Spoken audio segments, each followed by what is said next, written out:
నా పేరు జీ భారతి. నేను గద్వాల్ డిపోలో కండక్టర్గా చేస్తున్నా. సంధ్య అనే ప్రయాణికురాలు గద్వాల్ డిపో నుంచి, గద్వాల్ బస్ స్టాండ్ నుంచి వనపర్తికి హాస్పిటల్ కోసమని వెళ్ళడానికి నా బస్ ఎక్కిండ్రు. ఆమె గర్భవతి. ఆమె పెబ్బేరు వరకు 30 కిలోమీటర్లు ట్రావెల్ చేసిన తర్వాత పెయిన్స్ స్టార్ట్ అయినాయి. ఏమవుతుందని ఇబ్బంది పడడం చూసి నేను వెళ్ళి ఆమెను అడిగిన, ఏమవుతుందమ్మా అని అంటే, నొప్పులు వస్తున్నాయి మేడం అని చెప్పింది. ఆమె చెప్పినబడి ఎట్లుంది అని చెప్పేసి, అంతలోపు ఎంతకైనా మంచిదనని 108కి కాల్ చేసి చెప్పిన. వాళ్ళు కూడా మేము వస్తాం మేడం అని చెప్పిండ్రు.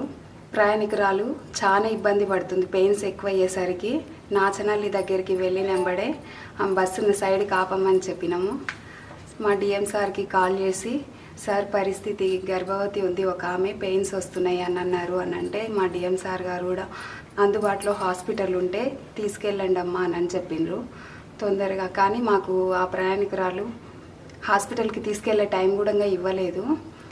పెయిన్స్ ఎక్కువ అయ్యి నాకు ఇబ్బంది అవుతుంది అన్నెంబడే బండి పక్క కాపేసి ప్రయాణికులను అందరినీ కిందికి దించేసినాము. బస్సులో కూడా ఒక సిస్టర్ ఉన్నారు. ఆమె సహాయంతో ఆమెకి 5 నిమిషాలలోపే డెలివరీ అయిపోయింది. పాప పుట్టింది. రాఖీ పండగ సందర్భంగా పాప జన్మించడం చాలా ఆనందంగా అనిపించింది మాకు కూడా. కానీ ఈ అనుభూతి అసలు చెప్పడానికే రాదు. ఆ విషయం తెలిసి మమ్మల్ని ఎండి సార్ గారు కూడా మెచ్చుకొని ఈరోజు ఇక్కడికి పిలిపించి మాకు సన్మానం చేయడం జరిగింది. Alivelu Mangamma, nursing officer, MCH Wanaparthy, 2024 batch. నేను గద్వాల్ నుంచి వనపర్తికి బయలుదేరుతున్నా.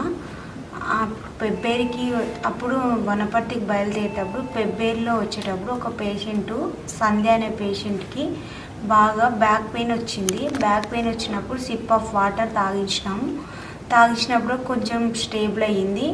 ఇంకా కొంచెం దూరం పోయేసరికి ఇంకా ఎక్కువైపోయేసరికి ఇంకా సిప్ ఆఫ్ వాటర్ తాగించినప్పుడు కొంచెం స్టేబుల్గా ఆమెను పడుకోబెట్టి సీట్ పైన నెక్కి 3 రౌండ్స్ చుట్టుకొని ఉండడం వల్ల బేబీకి బ్రీతింగ్ సరిగా ఆడలేకపోతుందని బేబీని తీసేసి డెలివరీ చేసినాము.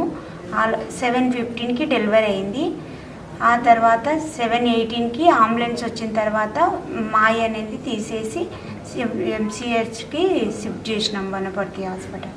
మా సేవను గుర్తించి ఇక్కడికి పిలిపించిన సజ్జనార్ సార్కి హృదయ